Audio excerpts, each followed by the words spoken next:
Ooh, stop playing with me. I'm really like that. I'm really like that.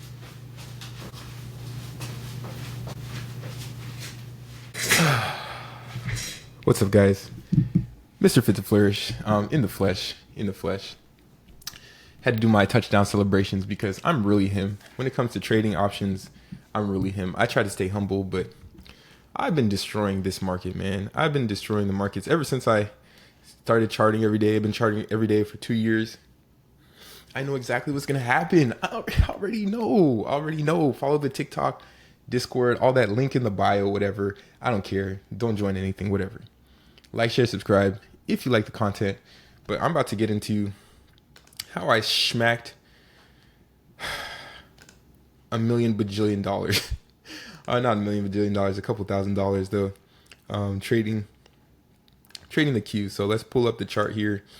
I've been trading QQQ and freaking SPY every day, and it's been wonderful. All right, it's been wonderful. Recently, the market's been kind of trash, so I can't get these huge continuation moves like we were. So I'm being a lot more picky with my trades. But as you know, I had mentioned that on my key level video, I mentioned whenever I see something hit a key level, when I see the stock hit a key level, I like to take action. Okay, let me just there's too many lines, way too many lines. All right, anyways, so this is how I smack these puts at the open. This is the 5-minute time frame, and basically my key level was $499.50. I had this level for a while, and you could see that we've been respecting that level. We consolidated at that level yesterday. Previous days we've hit that level, rejected, hit that level, rejected, and then today we gapped down. Where did we gap to? We freaking gapped right below that key level. So man, when I see this, I'm like, yo, this is A1 shmoney. This is A1 shmoney right here. Give me my shmoney. Give me my shmoney. Give me my shmoney. Give me my shmoney. All right, so I saw this level get hit in the morning. And what else did I see? I talk about this all the time. I saw the 9MA pink line cross below the yellow line. The 9MA cross below the yellow. That's showing a market structure shift. So we went from going up to going down. Okay, so the 9MA crossing the 20 is a big sign that we're going to be coming down. We also gapped down. So this is a continuation gap move. We're below a key level. And the last thing that I had noticed was the volume RSI. So if you know, I use the EMAs, I use the Saudi ATR, and I use the volume RSI. Those are my only indicators. I don't use any of that boo-boo, MACD, whatever, none of that trash. Anyways, the volume RSI is a momentum indicator. So it's telling me the momentum. So it looked like we had a lot of what? Downside momentum. Very fast, very sharp, very steep. So I was like, all right, hard move to the downside, no buying pressure. Let's do this. So first, initially, we had a push to the upside. As you can see here by this topside wick, and it rejected. Let me take these lines off. So we rejected that topside. Or we rejected the key level with the topside wick. And then we started to push down. As soon as we started to push down, excuse me, I took my entry. I know it's the open, but at the open, it's very volatile. And when I see we hit a key level, if we're on top, we're going to hit it and bounce. If we're below, we're going to hit it and sell off. Every single time. So if you want to try this, I'm telling you, try it out. But what I do is I set my stop. I set my stop here. So if we end up closing above this on that first 5 minutes, then all right, cool. If we end up breaking above, all right, cool, I'm out. Whatever. I'll take that. I'll take that small loss. But the gains can be crazy. Okay, 60% on this play here. 60 freaking percent. Okay. All I put in was 3 bands. 2 bands out of 3 bands. Let's do this. Anyways, push to the upside, reject, and we ended up selling off with a nice bear bar. Okay. So where did that bear bar close? So it ended up closing in what we call the sell zone.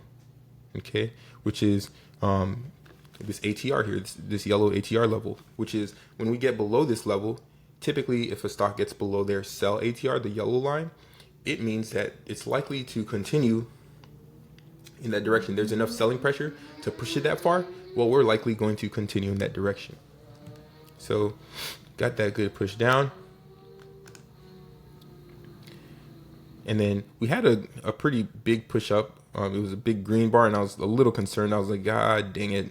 And it pushed I got 0 day to expiration options. So 0 DTE, 0 days to expiration, which means it expired today. And today is 10/30/2024, which is the day before Halloween.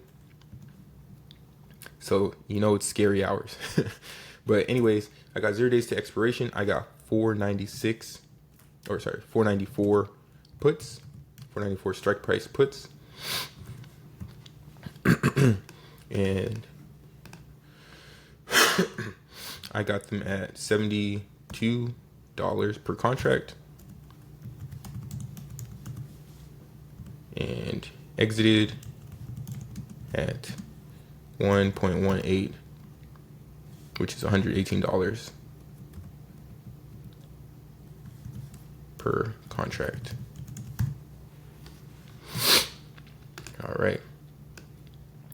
So got them up here. We were selling off. We broke below this sell ATR, and I was like, yeah, we're cooking. I know we're going to continue. I know we are, because the volume RSI was coming down pretty hard.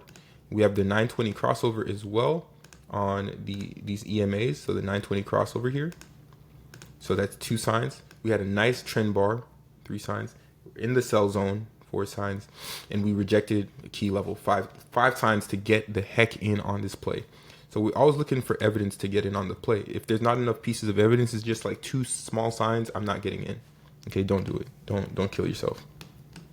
So we had that move down, and then it looked like we had a green bar push to the upside, but then we started to get sellers stepping in and pushed that price all the way down. So we had a huge topside wick, and I'm like, yo, this is perfect. Not only did we break below this this zone, we retested it and sold off. So I was like, this is coming down. This is coming down. So I stayed in, rode this thing all the way down, all the way down. And once I wanted to see if we were going to hit 496.34, but we started to wick up. So contracts went as far as 125, 124, and we started to push back up. And I was like, oh shoot, I got to get out of here. So I ended up exiting at 118 because I didn't want to risk that we didn't hit it. And guess what? We didn't hit it. I had a pretty good gain already anyways. But that's what I was looking for. That's how I do my opening plays when we're at a key level. If we're at a key level, I perk up in my chair and I'm like, all right, got to do this. Now, another play that I could have taken was this micro double bottom. We have bottom side wicks, meaning sellers or buyers are stepping in. And then we had a good push back to the upside, and we went all the way back. We literally went all the way back to the upside. But I had already had a pretty big gain here. I'm not greedy, so I didn't want to risk, okay, we get this push up, and then we end up selling all the way back down. So I didn't want to get calls, and I already don't like to get calls anyways. I just hate calls. I don't know. I'm a perma bear, which is it's not good to be a perma bear because the market is typically in an uptrend most of the time, all of the time, and we're in a bull market too.